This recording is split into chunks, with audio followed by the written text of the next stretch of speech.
Fala aí, galera, beleza? Paulo Paternos aqui, estou mais uma vez com a querida Carol Larson. Bem-vinda, menina. Muito obrigado, meu amigo. Sempre Obrigado um prazer você. enorme estar aqui. Pena Sempre. que a gente não consegue se ver Muito. com tanta frequência. E olha que nós somos vizinhos. Literalmente. Mas é parte da América. Se você acha que você vai vir aqui, não é porque você mora aqui há 30 anos, 20 anos, que você não precisa mais trabalhar, não. Uma coisa bem legal na América, falando em trabalho, é que o gostoso de trabalhar aqui é que nós vemos resultado, né? Sem dúvida alguma. Eu acho que é o grande diferencial de quando trabalhávamos no Brasil e aqui, é que no Brasil você trabalha, paga suas contas, mas você não consegue adquirir nenhum patrimônio.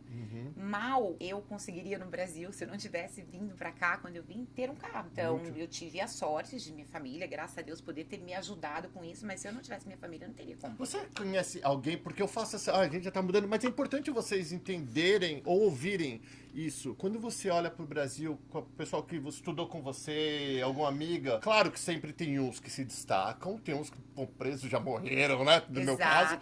Vários amigos. Hã? Vários amigos que já foram. Né? Que já faleceram, mas muitos ainda estão naquela tentando comprar a primeira casa própria, ou às vezes até conseguiu comprar um apartamentinho, mas aquela dificuldade, né? Eu acho assim, olha, eu tenho várias histórias, obviamente que eu tenho histórias de sucesso dos amigos, mas a maioria, Paulo, que eu falo, tá ou morando com os pais, imagina, Nossa, 47 anos de idade ainda morando com os pais, se formou em Direito, que eram a faculdade que eu fazia no Brasil, e hoje trabalha, sei lá, numa academia. Então, a gente entende a dificuldade. Eu acho isso muito triste. Eu acho que o pessoal do Brasil, quando nos assiste, deve falar, gente, será que é verdade que nos Estados Unidos é assim? Eu digo, o Paulo pode comprovar, né? Aqui, se você tiver coragem de trabalhar, e se você fizer a coisa certa, qualquer negócio vai dar certo. Só que também tem aquele ponto que nós estávamos conversando lá fora. Você tem que entender que você saiu do Brasil com um negócio que funciona lá, que esse mesmo negócio pode não funcionar aqui como lá. Então, a gente deu exemplo de paleteria, de lojas de brigadeiros. Então, tem que entender a cultura do país. Então, não adianta acreditar que você no Brasil tem um negócio que vende pastel. Vamos fazer um pastel. Uma pastelaria. Por que não tem uma pastelaria em Orlando? Porque já tentaram e não deu certo. Então, é muito importante também as pessoas que têm vontade de vir, que têm um sonho americano, entender um pouco da cultura americana. É isso aí. Então, existem profissionais que fazem esse estudo de mercado para você e prepara você para o teu negócio dar certo. E por falar em negócio dar certo, um estudo de mercado, não falei com você, já tem um tempinho. Vamos falar se o One Big Beautiful Build fez alguma diferença na contabilidade aqui pros americanos e pros imigrantes, né? Pros, como fala não americanos? Os estrangeiros, essa palavra que tá buscando. Estrangeiros, e quais foram, como isso pode afetar positivamente ou negativamente? Vamos falar nós imigrantes. Vamos começar pela parte dos imigrantes. Dentro do One Big Beautiful Bill, tem uma parte que diz que todo imigrante indocumentado que fizer remessas para o seu país de origem vai estar sujeito a como se fosse um IOF no Brasil, de 1%, uma taxa de envio. Primeiro, qual é a intenção do governo? Descobrir quem são essas pessoas que estão remetendo dinheiro, porque se estão remetendo e são imigrantes, eles deveriam ter um status legal. Então, quando a pessoa chegar no banco para fazer uma remessa, ela vai ter que apresentar um documento dizendo que ela é cidadão ou que ela tem green card. Porque se ela não tiver nenhum dos dois, ou não tiver o status de legalidade também, um visto que permita... talvez, um visto que permita... A gente ainda não sabe, tá, Paulo? Então, tudo que eu tô falando aqui, gente, porque o One Big Beautiful Bill tem não sei quantas mil páginas. Então, eu tô falando de coisas que vão ser adaptadas ainda. Por enquanto, 1% de imposto na remessa de dinheiro feita por imigrantes que estão nos Estados Unidos indocumentados para o seu país de origem. 1%? 1%. Até que não é muito, porque na comparado nossa com o época, Brasil. nossa época parava uma van e trocava cheque. Você é do tempo que trocava cheque? 4, 5%, 10%, dependendo do E aí depois, montante. gente, tem que tomar cuidado, aproveitando esse carona da Carol, porque o que vai ter de gente falando, deposita pra mim que eu faço a transferência no Brasil? Cuidado, né, Carol? Porque agora pode ter esse negócio. Deposita pra mim aqui que eu faço a transferência lá. Porque na nossa época tinha isso. Até hoje ainda tem. O grande problema disso é que a gente pode se entender, eu não gosto de falar essa palavra, mas pode ser entendido por governos de ambos os países, tanto brasileiro como americano, como lavagem de dinheiro. Porque, pela regra, todo o dinheiro que ele entra ou sai de um país, ele tem que sair via Banco Central. Então, sabe aquela coisa? Muita gente, pessoal, isso é sério, sem entender, não é agindo de má fé, acha que pode. Paulo, te dou 10 mil aqui, deposita pra mim no Brasil. Isso não pode, isso não pode, porque o dinheiro Olha, eu tem sou que um que entrar não sabia que não e sair do país pelo Banco Central. Essas trocas a gente sabe que acontece, essas trocas às vezes até o governo ele pode ter rastreado alguma e passa-se de forma imperceptível.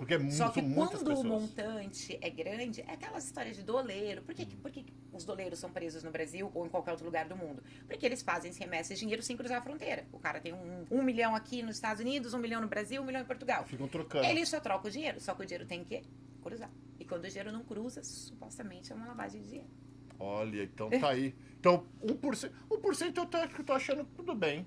Não, eu acho que esse 1% não é nem pela questão do quanto isso vai gerar para o governo. Isso é para que o governo possa tracking quem são os imigrantes indocumentados e que quantia eles estão mandando. Agora eu vou falar a minha opinião, que isso não está escrito em lugar nenhum. Na minha opinião também, eles vão poder entender o poder de renda do imigrante. Porque hoje a gente já sabe que tem aquela mulher que é incrível, tá querendo aprovar o projeto do, meu Deus, me deu um branco, Dignity Project, projeto da dignidade. Sim. Então, e com certeza isso deve estar atrelado. Vamos ter uma ideia quanto um imigrante ganha? Porque ninguém declara nada. Sim. Então, é muito informal, apesar de alguns declararem para fazer tudo certinho.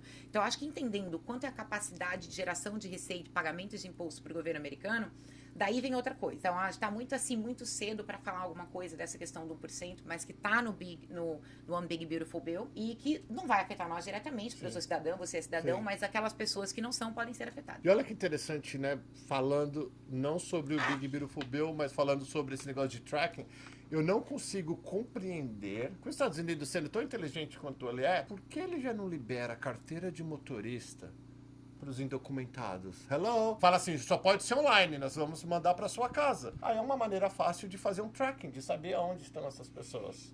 Eu acho, novamente, gente, achismo, né? Nosso achismo não tá aqui. escrito em nenhum lugar. Vou falar a opinião de Carol. Minha opinião, Carol. A driver's license já seria uma coisa mais avançada. Se fosse parte do governo americano, o que eu faria era, como existe na maioria dos países... Porque vão dirigir com dos países em ascensão. Eu falo muito de Dubai, porque você sabe que eu sou apaixonada por Dubai, eu tô com um escritório em Dubai, então eu acho Dubai incrível. Em Dubai, se eu quero contratar, eu tenho uma empresa lá, eu quero chamar 15 pessoas para ir trabalhar para mim, em 24 horas eu consigo um visto, desde que comprovado, essa pessoa vai entrar no país trabalhar para mim.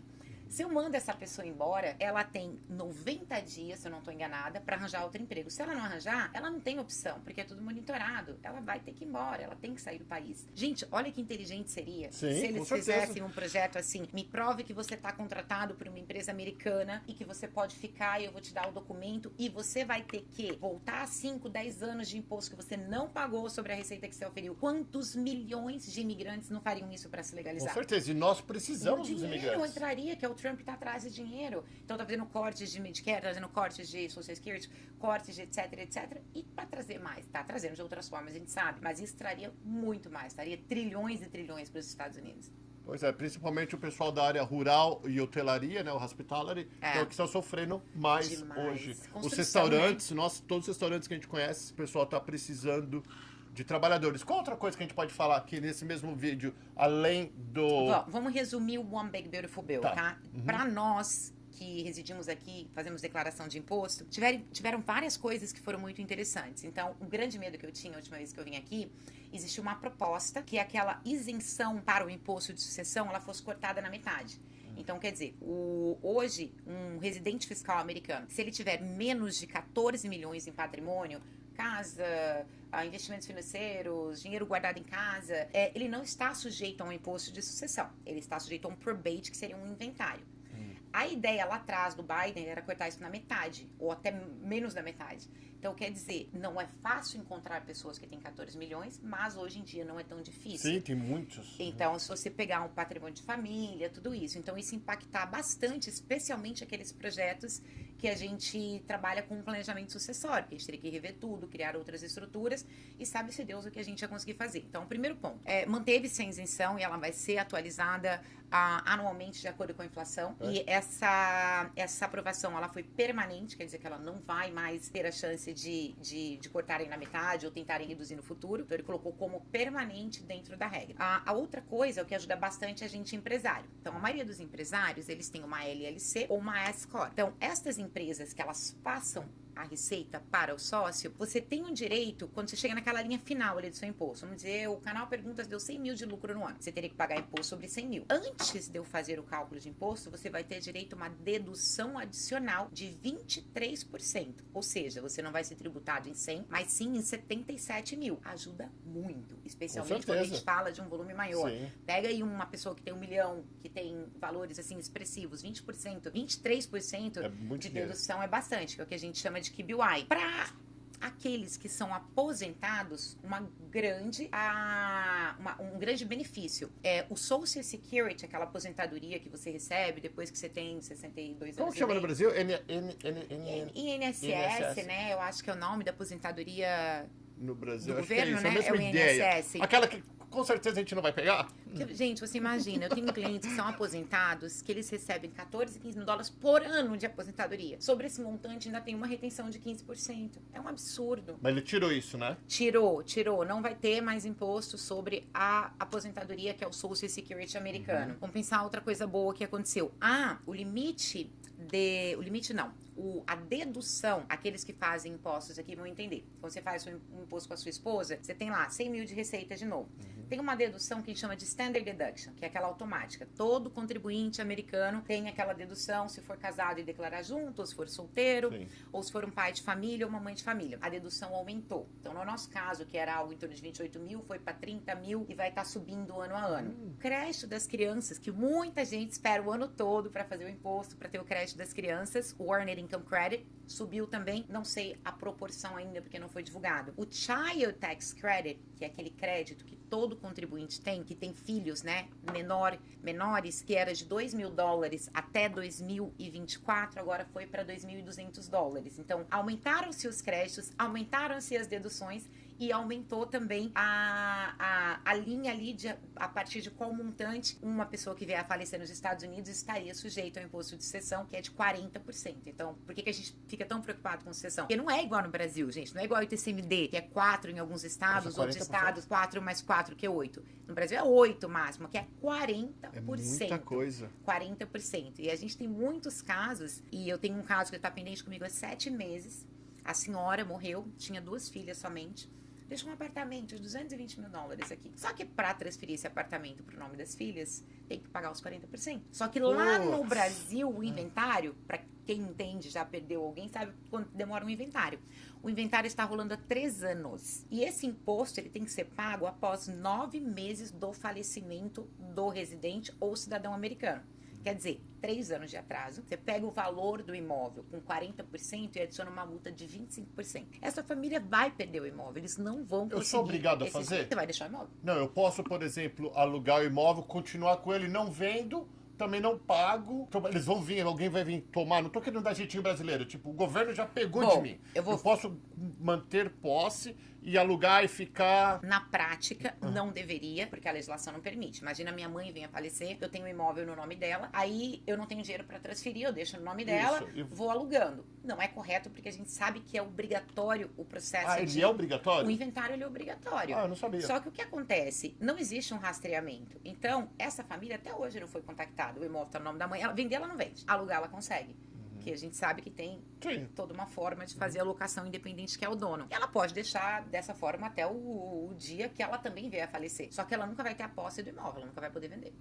Agora, se ela entregar, porque tem 2 etapas a serem cumpridas. Uma é começar o processo do inventário, que chama probate nos Estados Unidos. A segunda é pagar o imposto. Ela começou o probate, que é o processo de inventário, mas ela ainda não apresentou a declaração. Porque se eu apresento a declaração e você não tem dinheiro para pagar, aí eles vão te tomar o imóvel. Você não tem dinheiro para pagar, então me dá o imóvel em troca. Entendi. Então agora, não vamos terminar sem dar o como, porque senão a gente vai virar esses palestrantes motivacional, fala, mas não ensina. Como essa família, como esta família deveria ter feito para que isso não acontecesse? Todo não residente fiscal que comprar imóvel nos Estados Unidos tem que comprar através de pessoa jurídica. E não é qualquer pessoa jurídica, como muita gente chega e fala: ah, Carol, fui ali no Sambis, abri uma LLC, meu imóvel está protegido. Aí foi lá e abriu uma LLC de um membro só. Uma LLC de um membro só não tem personalidade jurídica, é a pessoa física, é como se fosse uma empresa individual.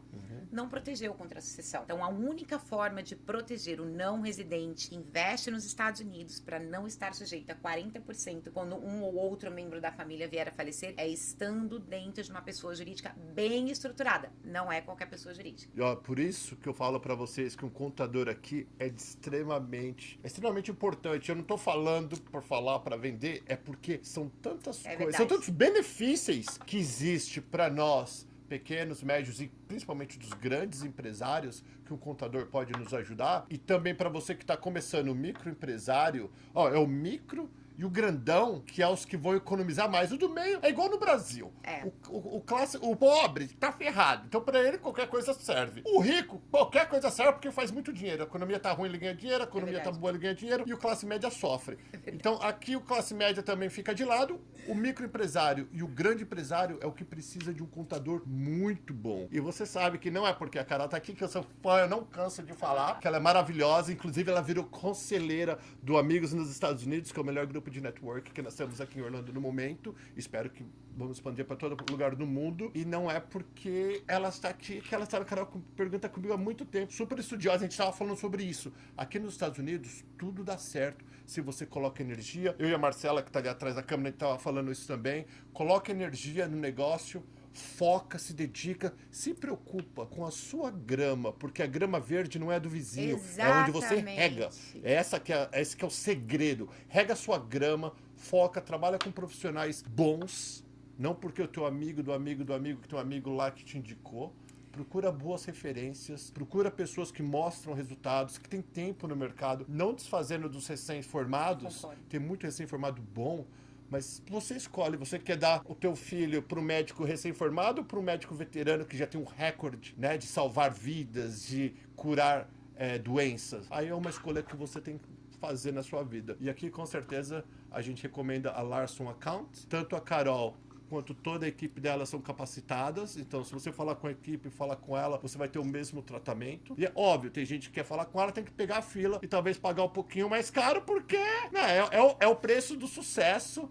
E o sucesso vem com resultado. Então, se você quiser uma agência, não, um escritório de contabilidade que te dá resultado, que vai proteger teu patrimônio e que vai ajudar a você a crescer, pensa numa coisa. Só imagina, eu tô aqui com o canal Perguntas, nós estamos criando uma empresa nova do Amigos. Por que eu chamei a Carol? Não precisava. Ela é patrocinadora do canal Perguntas, fica no canal Perguntas, tá bom. Então eu pedi, ela aceitou e foi uma honra e eu fiquei extremamente feliz. Eu queria agradecer em público pelo convite. Eu fiquei muito orgulhosa quando eu recebi seu e-mail com o convite. E eu chamei, não só porque ela é linda, mas porque ela é competente, né? E é isso que a gente precisa hoje. Você pode ver, ela não é famosinha de internet, ela não tá fazendo, ai gente, olha, estou aqui no meu... Eu não tenho nem tempo pra isso, porque quem tá fazendo YouTube, quem tá fazendo internet o tempo todo, não tem cliente. E graças a Deus, na Larson Account, o que eles mais têm é cliente pela competência que eles têm. Nossa, fiz um jabá, vou pedir aumento. Obrigada! Nossa Senhora! Então, beijo, então, um beijo. O Thiago não vai ver isso aqui.